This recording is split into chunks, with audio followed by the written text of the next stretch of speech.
तुला माहितीये का आज गुढीपाडवा साजरा केला. गुढीपाडवा नीट गुढीपाडवा बोल. गुढीपाडवा गुढीपाडवा नीट बोल गाडवा. असं हसायचं नाही.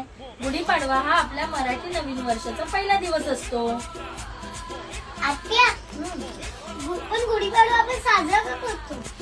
कारण या दिवशी प्रभू श्रीराम रावणावर अयोध्येतून विजय मिळवून आले होते, म्हणून आपण घराघरांमध्ये गुढी उभारतो आणि गुढी ही विजयाचं प्रतीक आहे म्हणून.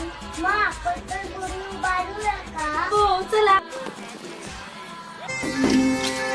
गुढीपाडव्याचा सण आता उभारा रे गुढी, नव्या वर्षाच दिन सोडा मनातली आढी.